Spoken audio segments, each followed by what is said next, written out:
Hello po sa inyong lahat. Ang project ko po sa araw na ito ay ang paggawa nitong post-it note holder. Nabili ko itong aking post-it note sa Hyakuan shop. Kailangan na lang po natin ay i-measure yung size nitong post-it note holder. Gamit ang Stampin' Up! Trimmer, i-measure lang po natin yung length at saka width niya. Actually, magkasing size lang siya. It measures 3 by 3 inches. Kailangan din nating i-measure yung thickness niya, yung kapal niya. So, it measures 7/8. I-add lang po natin lahat ng measurement natin kanina at magdadagdag lang tayo ng 1/8 in length and in width.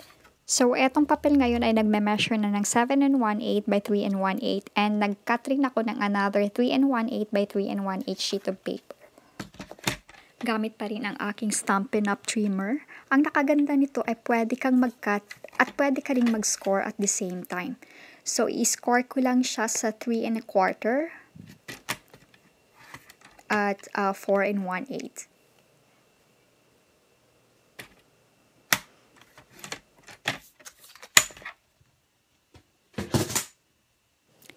Gamit ang aking bone folder sa pagtupi para sa ginawa nating score line kanina.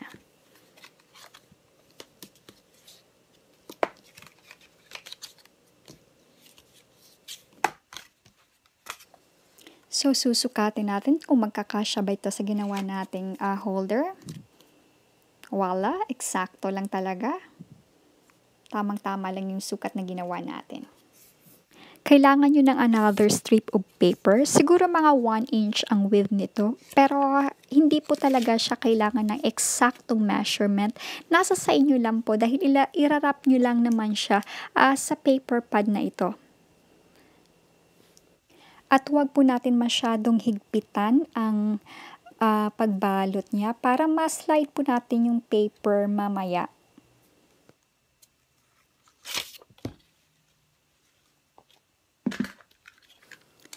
Gamit ang snail adhesive, ididikit ko na lang po itong strip of paper.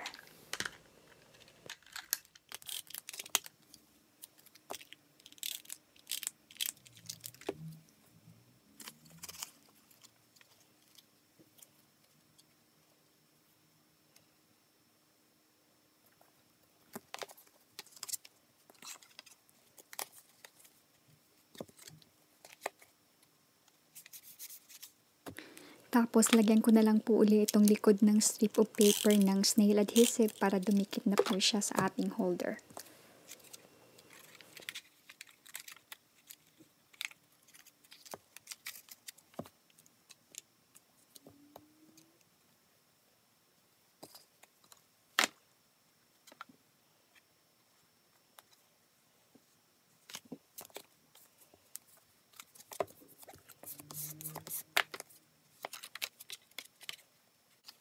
Isa-stamp ko lang itong 3 and 1/8 by 3 and 1/8 sheet of paper gamit ang Work of Art Stampin' Set ng Stampin' Up!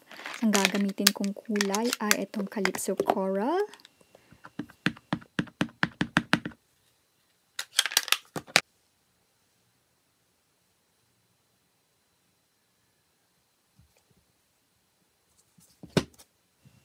Dalawang beses ko siyang i-stamp pero hindi ko na siya i-re-ink para pagkaroon siya ng parang faded effect.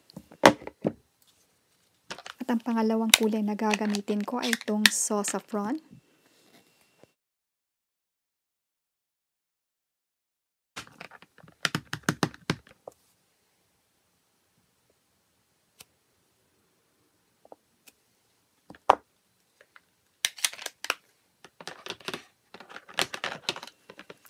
Wisteria Wonder Stampin' Pad. Dahil parehong stamp ang gagamitin ko, lilinisin ko muna ito sa aking Stampin' Scrub.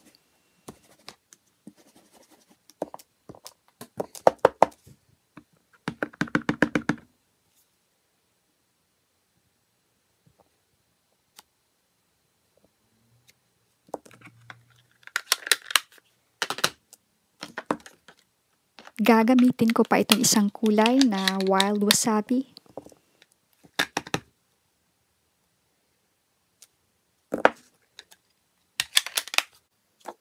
Etong stamp na gagamitin ko ay mula sa Flower Shop.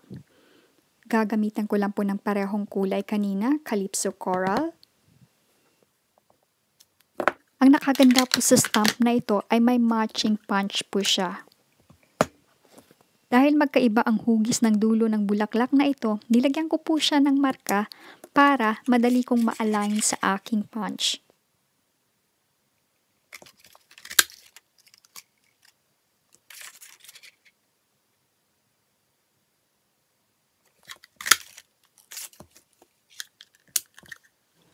At lalagyan ko lang po ng thank you sentiment mula sa Banner Banter Stamp Set.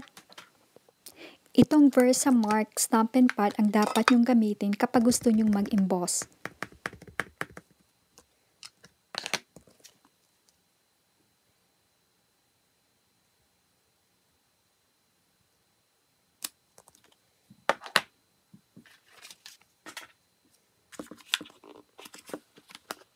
Gagamitin ko itong black emboss powder ng Stampin' Up.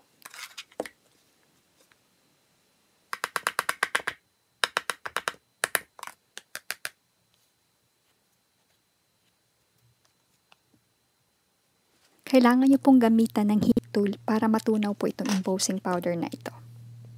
Gagawa lang po ako ng maliit na ribbon gamit ang silver baker's twine.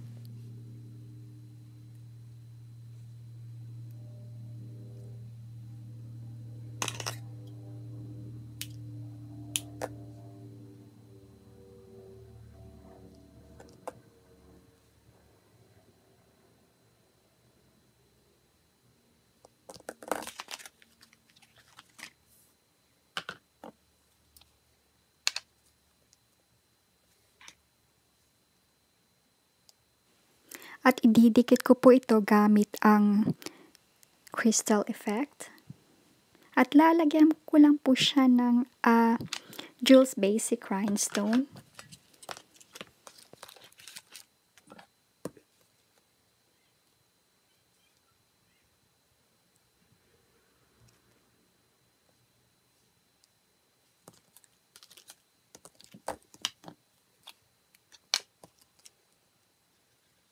Lalagyan ko lang ng crystal effect itong gitna ng flower natin para didikit dito mamaya yung dazzling diamonds na ilalagay ko.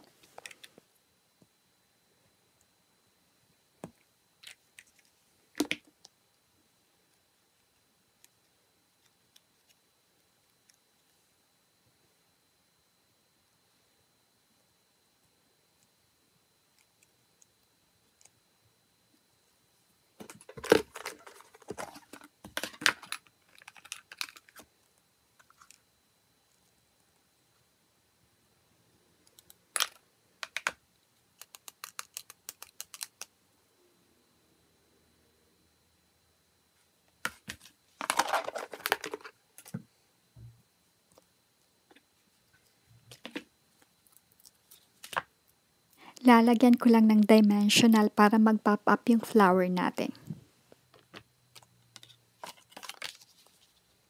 Dinikitan ko na po ahead of time ang likod nito ng Tombow glue.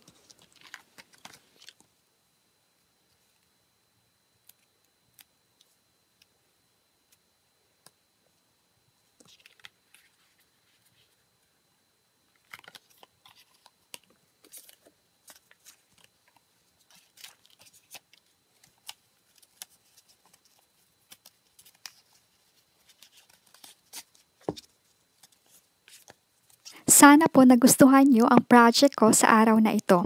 Hanggang sa susunod po, maraming salamat!